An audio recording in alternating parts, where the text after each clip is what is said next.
आदरणीय प्रधानाचार्य महोदय, उप प्रधानाचार्य महोदय, शिक्षकगण व मेरे प्रिय सहपाठियों, मैं नुपुर ठाकुर चावला सदन की ओर से सीवी रमन के जन्मदिन के अवसर पर कुछ बातें बताने जा रही हूँ।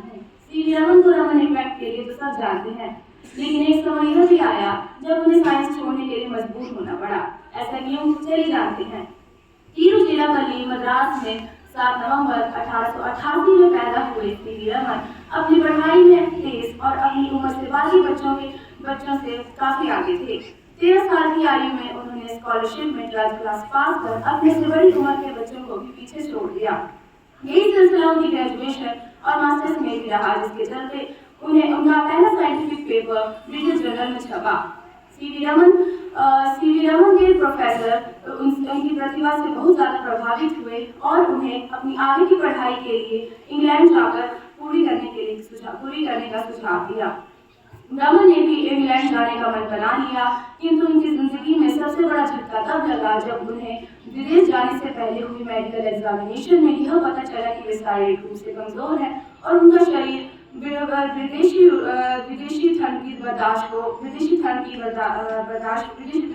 को बर्दाश्त नहीं कर पाएगा। सीवी रमन के सपने अधूरे रह गए और उन्हें भारत में ही रहना पड़ा। सीवी रमन ने अपने जिंदगी से समझौता न करते हुए इंडियन फाइनेंस सर्विसेज की नौकरी की और रात में IECS में साइंटिफिक रिसर्च की।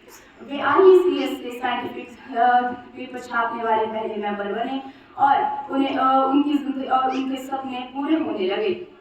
यूनिवर्सिटी ऑफ कोलकाता के वाइस चांसलर आशुतोष मुखर्जी ने सीवी रमन की प्रतिभा को पहचाना और उन्हें बढ़ावा दिया और उन्हें 1921 में ऑनरेरी डॉक्टरेट ऑफ फिजिक्स के नोबेल प्राइज से नवाजा, जिससे सीवी रमन की प्रोफेसरशिप की अपॉइंटमेंट रद्द होते होते बच गई।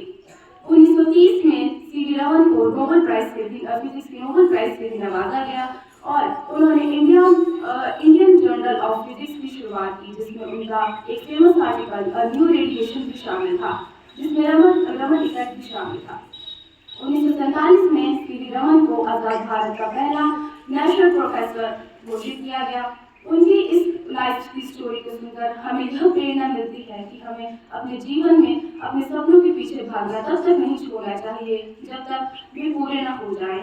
अब अंत में मैं सीवी रमन सर की लाइफ की उपलब्धियों के ऊपर एक मोनोलॉग के लिए अंजलि को बुलाना चाहूंगी।